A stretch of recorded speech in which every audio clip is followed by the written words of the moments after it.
بسم اللہ الرحمن الرحیم۔ السلام علیکم۔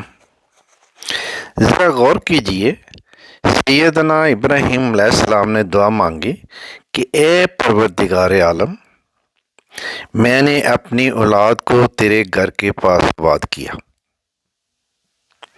ان کو کھانے کے لیے پھل عطا کیجئے۔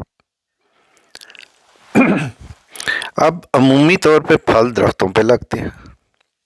اللہ رب العزت نے دعا قبول کر لی، مگر دعا کے جواب میں فرمایا کہ اے میرے ابراہیم، اس جگہ پر ہر چیز کا پھل پہنچے گا، نہیں کہا کہ درختوں کے پھل پہنچیں گے، حالانکہ جانتے تھے کہ مانگنے والے کا مقصود تو وہی تھا، مگر دینے والا بہت بڑا ہے۔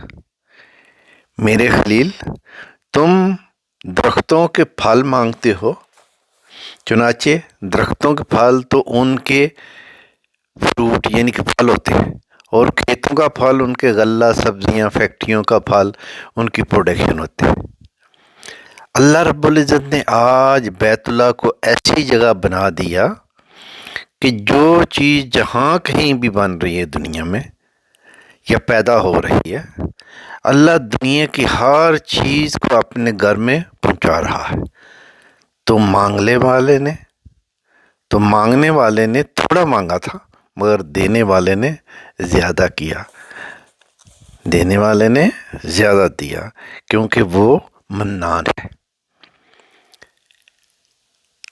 تو مانگو، دل کھول کر مانگو، کیونکہ دینے والا جو ہے نا، اس کے خزانوں میں کمی نہیں آتی، اور نہ ہی یہ ہوتا ہے کہ میں مانگوں گا تو دوسرے کا حساب شاید مجھے مل جائے گا، دوسرے کو نہیں ملے گا۔ نہیں، اس کے خزانوں میں بالکل کوئی کمی نہیں ہوتی، اور مانگا کرو، جی بھر کر مانگا کرو، کھلا مانگو، کیونکہ اللہ کے نبی صلی اللہ علیہ وسلم ان کا فرمان ہے کہ اللہ کو مانگنا بڑا پسند ہے۔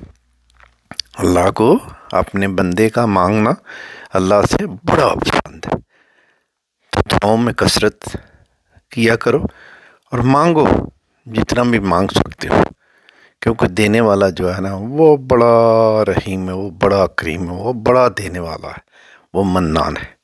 تو اللہ تعالی ہمیں مانگنے کی توفیق دے، اور صرف اللہ سے مانگنے کی، اور کسی بندے سے نہیں، اللہ سے۔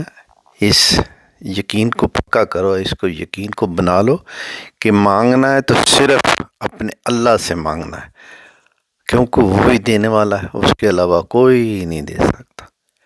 تو اللہ ہمیں اللہ سے مانگنے والا بنائے، آمین۔